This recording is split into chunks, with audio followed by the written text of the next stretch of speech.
All right, good morning, everyone. Welcome to the Law Enforcement Center here in Charlotte, North Carolina. My name is Kevin Petrus. I'm a lieutenant with the Charlotte-Mecklenburg Police Department in the Public Affairs Division. Every quarter of the year, CMPD provides a public safety briefing, and that is what brings us together here this morning. This briefing is important to us in order to be transparent about the state of public safety in our city and to share what we're doing to manage crime and collaborate with our community. Today, we're going to share a full overview of crime stats through the third quarter of 2023. So that's January 1, 2023, all the way through September 30, 2023. Throughout this public safety briefing, you're going to hear percentages increase or decrease, and that refers to the same time frame last year through 2022 through the third quarter then. Through the third quarter in 2023, overall crime in Charlotte is up 11%. The driving factor in that overall increase is an increase in property crime of 14%. While the property crime increase is a concern for us, the good news is that Charlotte has continued to see a decrease in violent crime. Specifically, violent crime has decreased 5% so far in 2023.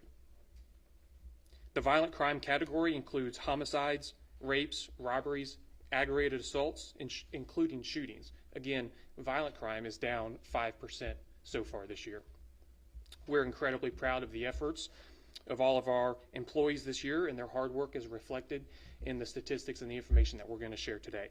We have two speakers with us who are going to help us take an in-depth look at these statistics and help provide some more context. Joining us first will be CMPD Deputy Chief Jacqueline Halsey, followed by Major Tori Tellis. First up, Deputy Chief Halsey.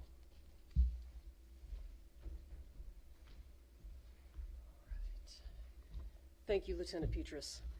Good morning, everyone. Again, welcome. My name is Jacqueline Halsey, the Deputy Chief of the Administrative Services Bureau, and I will jump right in and deliver the violent crime statistics for you.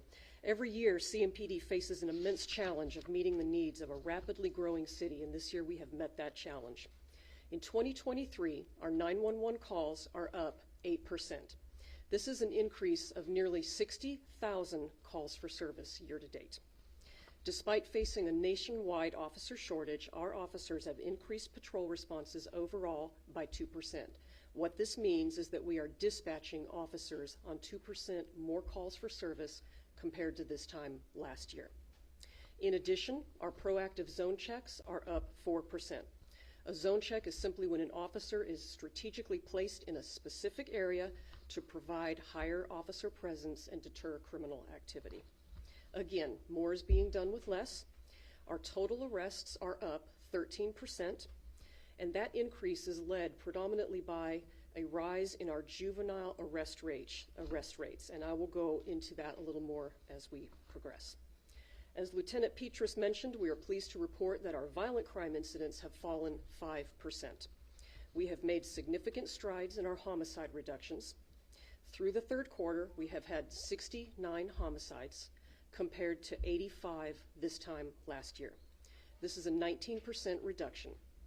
Other significant drops include robberies, down 11%, aggravated assaults are down 2%, burglaries are down 6%, and our arsons are down 10%. Our Patrol Bureau continues to do an incredible job of directing officers to priority areas, delivering tangible results in addressing violent crime. Our officers are also doing a great job of being proactive. They are seizing firearms through their patrols and investigations. Year to date, CMPD has seized more than 2,600 firearms as evidence. This is a 10% increase from last year. I want to say that number again. More than 2,600 firearms seized as evidence. Our crime gun suppression team, which investigates serious crimes and retaliatory gun crime, does an amazing job of making arrests of repeat violent offenders that has no doubt been reflected in this reduction. One case I'd like to spotlight specifically. In late August, this team arrested a suspect wanted in a home invasion, and that investigation yielded the seizure of 9 firearms. One of those firearms had also been reported as stolen. Additionally, officers recovered a stolen Audi in that case as well. In this case, several suspects had broken into a home and they had robbed a woman at gunpoint. This was an incredible investigation that spanned over 2 months, during which time detectives were carefully analyzing evidence and conducting surveillance, which led them to the identification of the main suspect and obtaining warrants. The suspect in this case, Irvin Velasquez, he is charged with first-degree burglary, robbery with a dangerous weapon, and conspiracy to commit robbery with a dangerous weapon.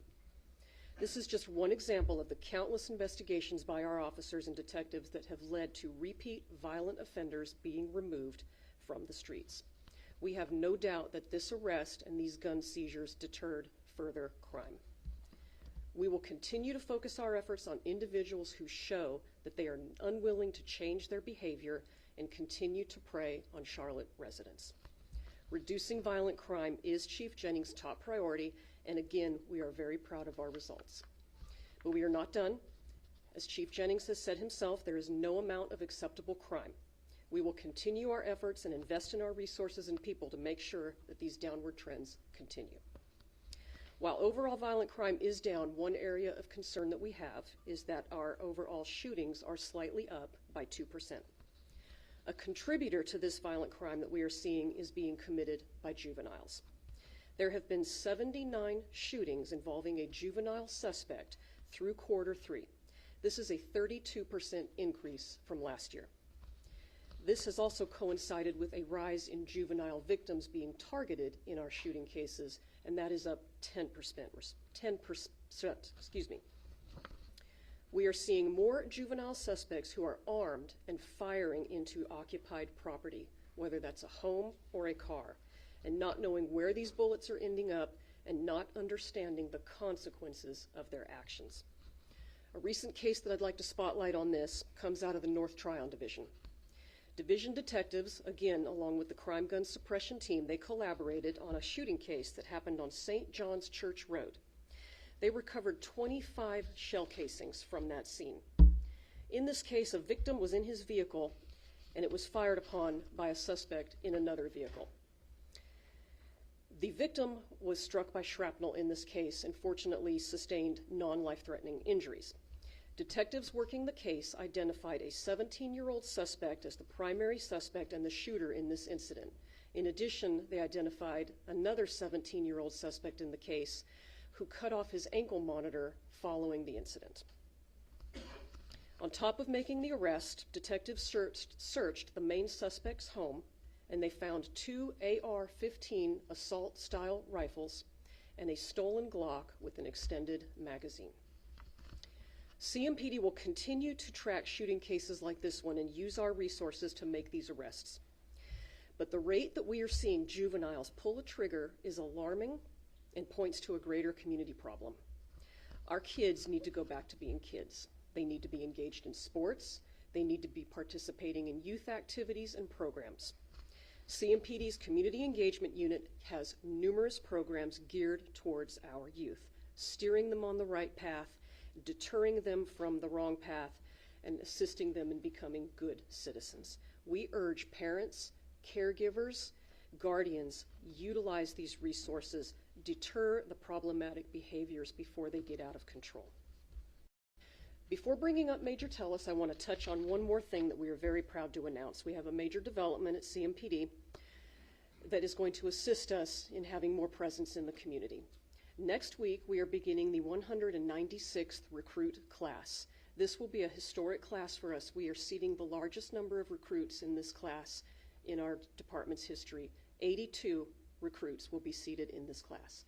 In addition, compared to this time last year, our overall hiring efforts have increased 22%.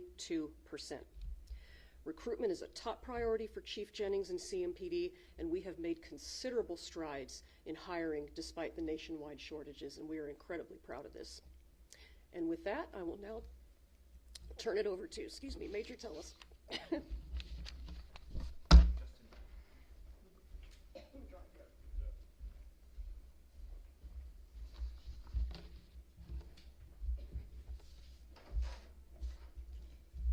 All right. Good morning. I'm Major Tory Tellis, Northeast Service Area or Patrol.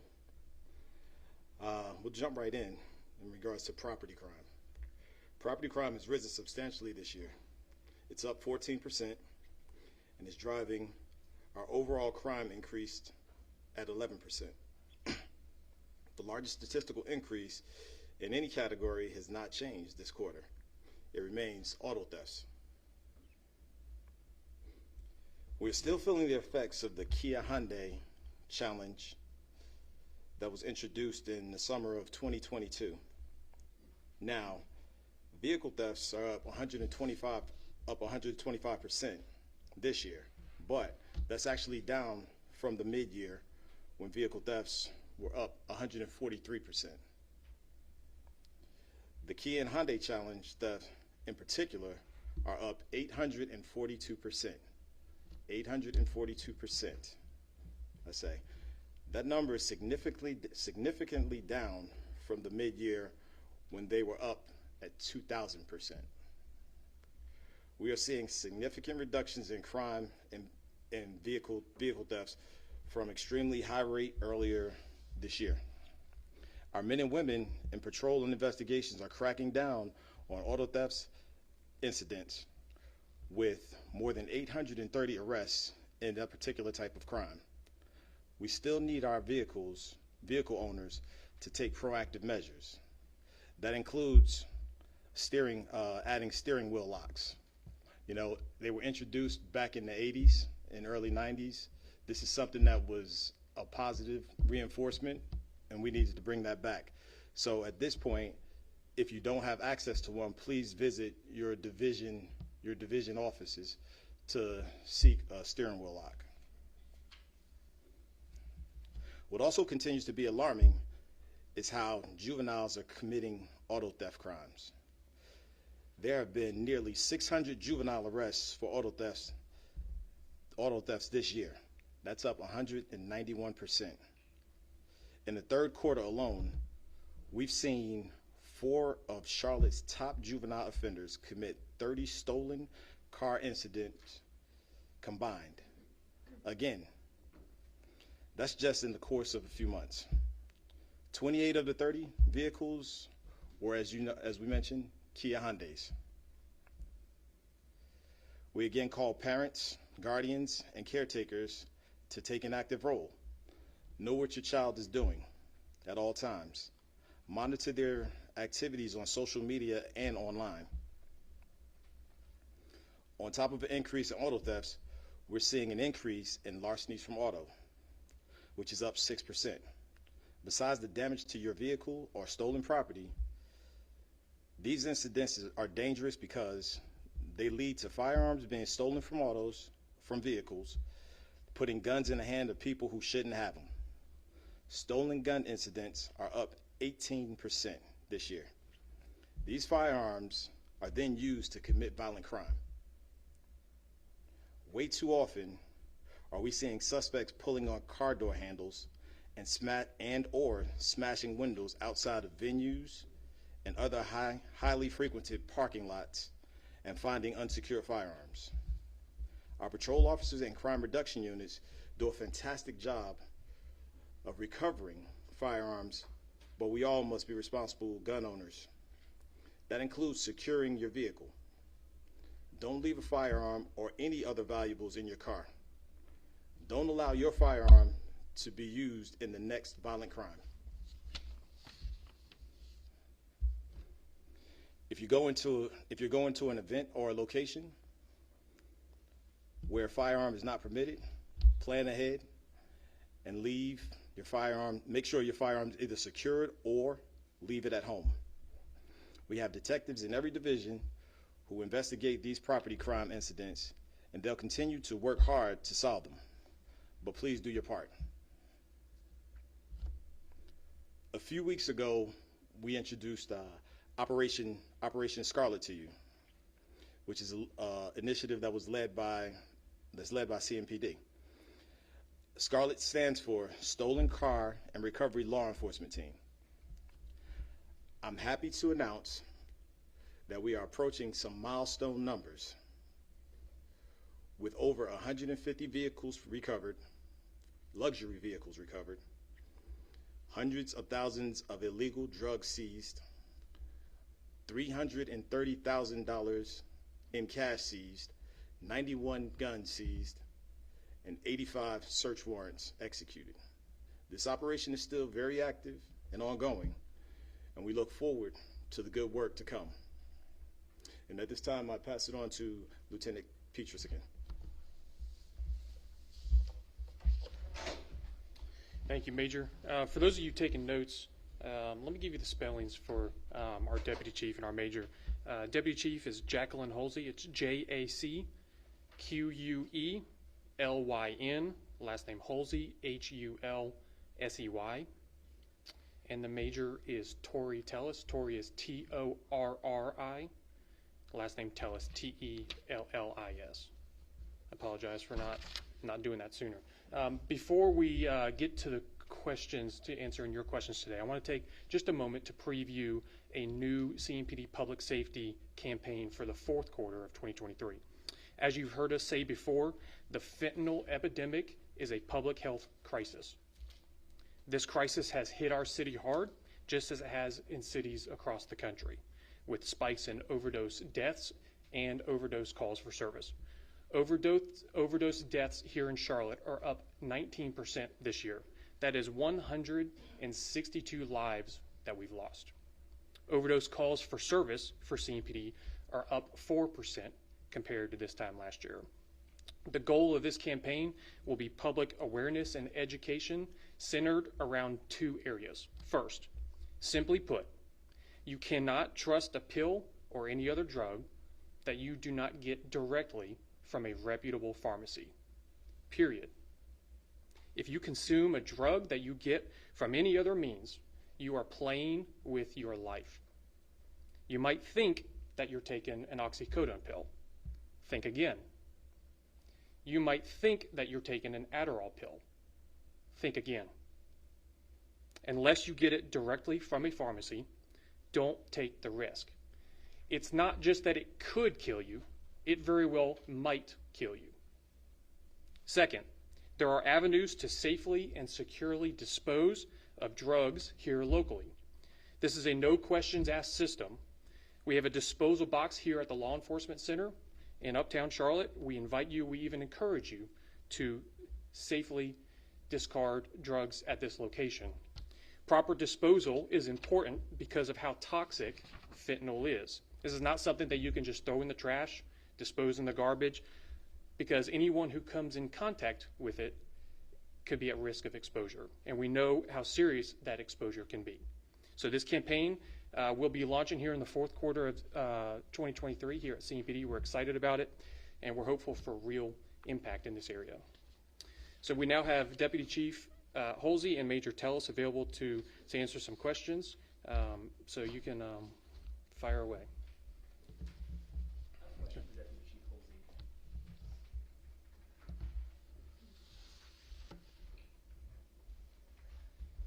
It seems as if it's the violent crime, which thankfully is down, but when we're talking about property crime, shootings being up even, I'm hearing over and over again, juveniles are to blame. Would you say, is it safe to say that juveniles are the main problem in Charlotte's crime these days? I wouldn't want to say that they're the main problem, but we've just recently seen where the increase in their numbers has affected our overall numbers. But again, the shootings don't factor into the property crimes. Those specifically are the violent crimes, and those numbers overall are still down. But comparably speaking, when you look at the violent crime statistics committed by juveniles compared to the previous years, that number is alarming to us. And that tells us that our juveniles are on the wrong track. What's going to fix it? I feel like you guys are a broken record every time we come in for one of these, that juveniles is to blame for a lot of our stuff here. It takes more than the police. That plain and simple. It boils down to the community, everyone in the community being engaged and involved and taking ownership in our youth. You mentioned some programs. What are those programs and what specifically do they do with our youth? We have numerous programs, too many to list. They're all available on our webpage, but we've got Reach and Reach Out and PAL, our athletics leagues. But all of our programs are designed to provide mentorship, problem solving, teach children skills so that they can navigate life.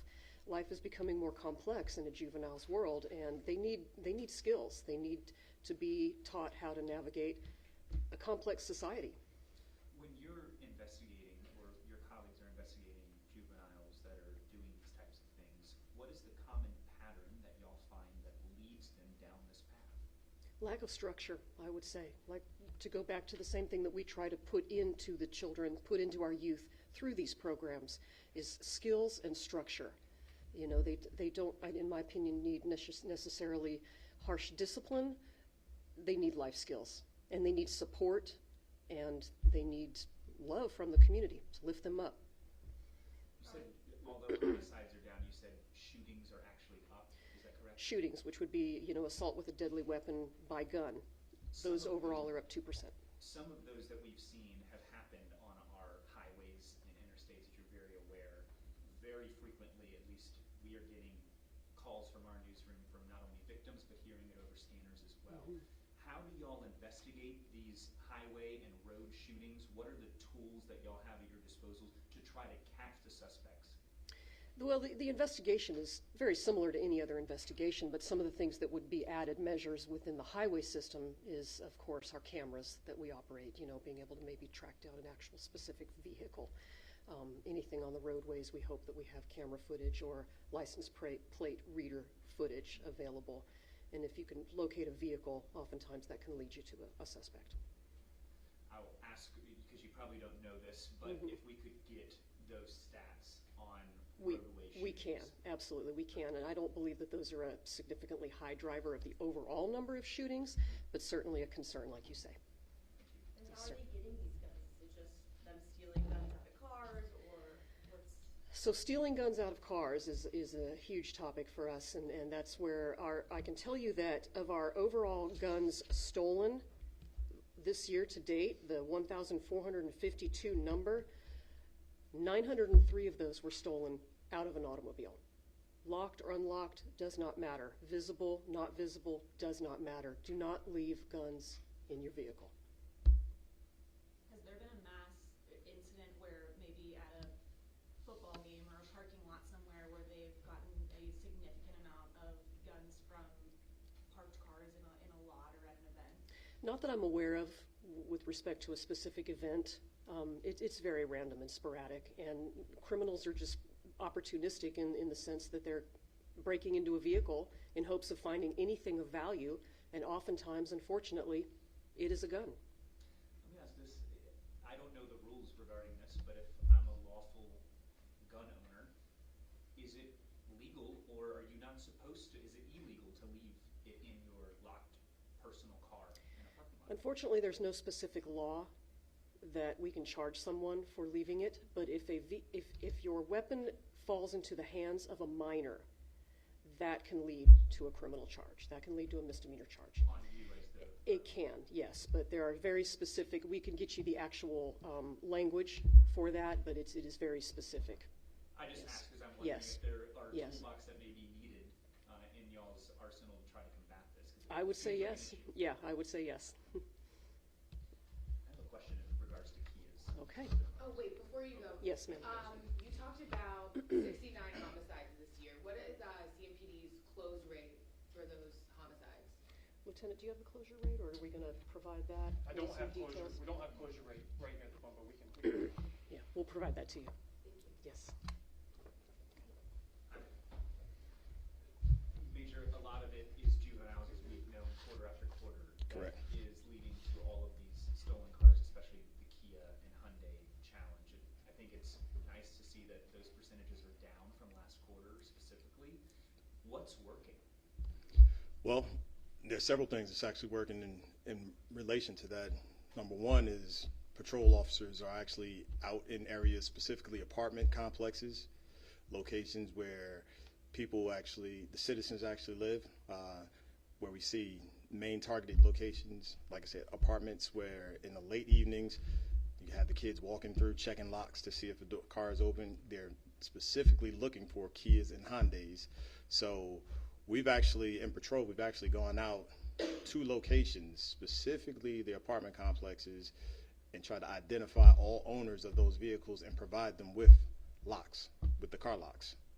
And then those who we don't get to, we put out information saying that it's available to them, because that's another deterrent.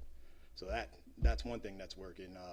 The fact that, you know, with people being, with the juveniles being caught and it's spreading throughout to other juveniles, it's not more of a challenge now. It's starting to turn into, I don't want to get in trouble. And fortunately, that's a beneficial factor for us. They're still up 842%. What more is it going to take to drop that number? Again, it goes back to parenting, being involved in your child's life, making sure they're not engaging in criminal activity.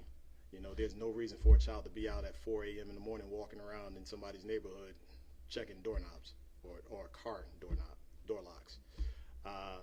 One of the programs that we've initiated within patrol is called the Fifth Element, and that's actually addressing some of our proficient offenders, continued folks that we mentioned in this briefing, to try to deter them from going down that route of negativity and changing their trajectory.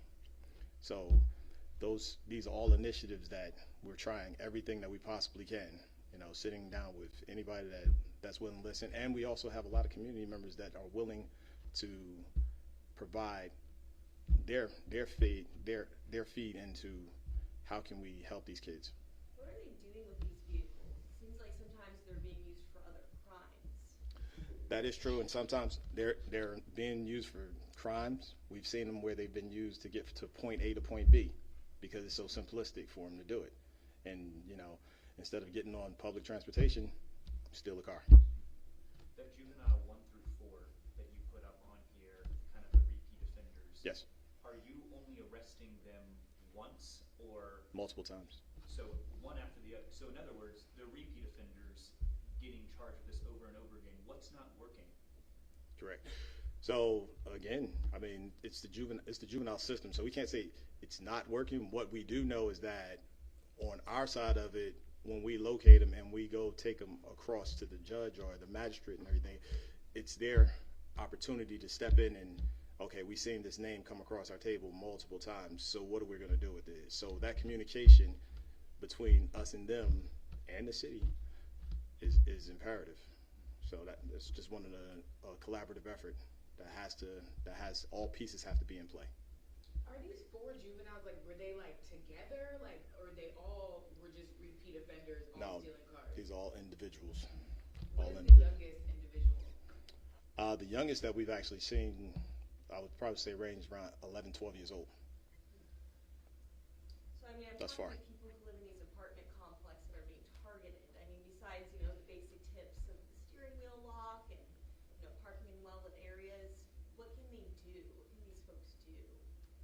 Well, I know we've actually had several vehicle owners, specifically Kia Hyundai, reach back out to the dealerships who have reached back out to the makers, and they've tried some initiatives to try and do updates so that this challenge won't affect those cars. So that's another avenue that's actually played into it. So it's continuous. I mean, this is an evolving situation. Like, no one expected a TikTok challenge or social media challenge to turn into what it actually turned into. And we have to evolve as a community with the kids. I mean, this is a different world that we live in, so we have to continue to try new avenues. I know you guys are doing, you know, the best that you guys can with that, but what message do you have to the people who are out hundreds of dollars from either damage or, I mean, the stolen vehicle in general? Well, know that we're here trying our best and doing our best to make sure that our community is safe. Understand that these kids out here need that structure, and we understand that they're out of what they're out of. But again, make yourself target proof. You know. I have a couple of, this might be best fit for you because it's not regarding the stats. Okay. But it was something that y'all told, I believe, at the mid-year. Is there any update to the, you're going to have to refresh my memory on what y'all are calling it, but it's the civilian sworn units that are out doing like the fender benders. Civilian crash Yes. investigators. Yeah, absolutely. So legislation passed earlier this year to allow municipalities in North Carolina to use civilians to investigate minor crashes, property damage only. That's something that we are actively working on. We're working through proposals to hopefully get those folks out on the street early next year. Any uniforms are chosen yet or applications out there? All of that's in the works and still part of the proposal. What Okay. about sexual assaults? Do we have a number on that? Increase, decrease? I think we're trying to get those. So yeah, rapes I believe was is part of the violent crime category. Rapes are down this year. I don't have the number right in front of me. It'll be in the press release that we send out. So that's for the rape category specifically. And I don't have that number specifically for sex assaults. Casey, we work quick around here. Okay, the homicide clearance rate so far year to date 69%, so nearly 70%. And you know, we're really proud of our homicide folks. We their clearance rates statistically are among the best in the country and even outpace that. And so we're proud of them. 69% so far this year. Just to put a bow on all of it, what Sure. do you want to take the community to take away from this? The stats on violent crime and property crime. Yeah, so CMPD is in the public safety business, okay? That's what we do. But CMPD cannot fix all of any societal issues on our own, okay? This is a whole of society fix for public safety. Now, that doesn't mean we sit here and wave the white flag and give up and say our responsibility is done. No, we're pressing the gas. We're moving forward. We're doing everything we can to come up with mentorship programs for young people, to teach them problem-solving skills, to teach them, hey, if I run into a conflict, if I run into somebody, how can I go about solving that problem? So we're not waving the white flag, but we need help. This is a whole of community fix for these issues, and that's something that the biggest driver is kind of communicating that message that it's going to take everybody. It's going to take all of us to solve some of these problems. So with that, we're gonna wrap up this Q3 briefing. We do have a press release out to you with all of these numbers broken down. The raw numbers are in there too, along with some of the examples. Okay. Thanks for joining us offline. Let's do it offline. Okay. Yeah.